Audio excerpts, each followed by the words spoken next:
संविधान के अंदर चुनाव आयोग का गठन, उसकी शक्तियां, चुनावी प्रक्रिया, मतदाता की परिभाषा और मतदाता सूची को तैयार करने और उसके सुधारने के लिए की शक्तियां, इसके बारे में स्पष्ट प्रावधान किए गए।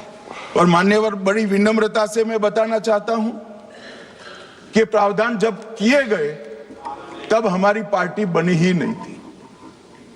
हमारी पार्टी के अलावे जो लोग हैं, इन लोगों ने संविधान सभा में चर्चा कर संविधान को बनाया था। इसलिए ये पूरी चुनाव की प्रक्रिया जो संविधान के अंदर व्याख्यायित की गई है और आज जो हो रहा है, ये दोनों के बीच में क्या अंतर है और आरोप क्या है, इसको मैं जवाब देना चाहता हूं। मान्यवर, फ्री एंड फेयर चुनाव कराने का हमारा संविधान ने जिम्मेदारी चुनाव आयोग की तय की। मतदाता सूची बनाने की और मतदाता सूची में सुधार करने की जिम्मेदारी भी चुनाव आयोग को दी।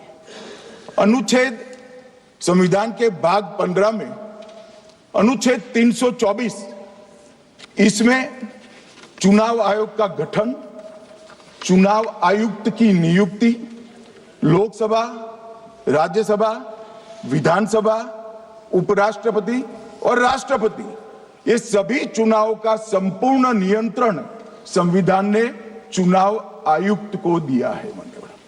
और चुनाव आयुक्त एक से ज्यादा हो तो इलेक्शन कमिश्नर को दिया है। अब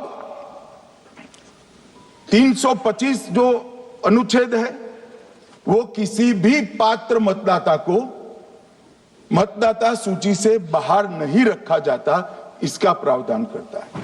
मगर 326 एक गहन पुनर्निरीक्षण के लिए, एसआईआर के लिए बहुत महत्वपूर्ण है। क्या है 326 मान्यवर? इन्होंने मतदाता की पात्रता, योग्यता और मतदाता होने की शर्तें आर्टिकल 326 में तय की है। और वो शर्तें क्या है? सबसे पहली शर्त है कि मतदाता भारत का नागरिक होना चाहिए, विदेशी नहीं होना चाहिए। ये सबसे पहली शर्त है। और ये कह रहे हैं कि चुनाव आयोग क्यों ये कर रहा है? भाई, इसका दायित्व है, इसलिए कर रहे हैं। दूसरी है 18 साल से ज्यादा आयु का व्यक्ति मतदाता बन सकता है। तीसरा, वैधता का निर्धारण मानसिक असमर्थता, अपराध और भ्रष्टाचार में संलिप्तता के लिए जो कानून ने समय समय पर तय किया है, इसके पर।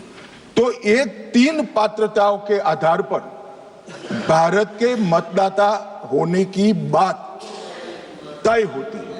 और ये 3 चीजें किसने देखनी है मान्यवर? चुनाव आयुक्त को देखनी है। चीफ इलेक्शन इलेक्शन कमीशन मतलब चीफ इलेक्शन कमिश्नर और कमिश्नर्स ने देखनी है।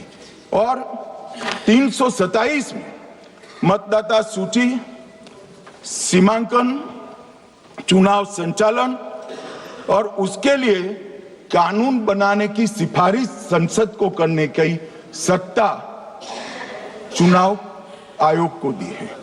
कल हमारे सदस्य मनीष तिवारी कहते थे गहन पुनर्निरीक्षण का इनको अधिकार ही नहीं है। आर्टिकल 327 पूर्ण अधिकार देता है कि मतदाता सूची इस व्याख्या के आधार पर बनाने का अधिकार चुनाव आयोग को है। मान्यवर, अब एसआईआर पर ही सवाल उठा दिए। मान्यवर, इन्होंने कहा कि एसआईआर आज क्यों हो रहा है। मैं इनको थोड़ा इतिहास और मान्यवर, एक नई फैशन हो गई है, इतिहास बताते हैं तो नाराज हो जाते हैं कि आप इतिहास मत बताइए।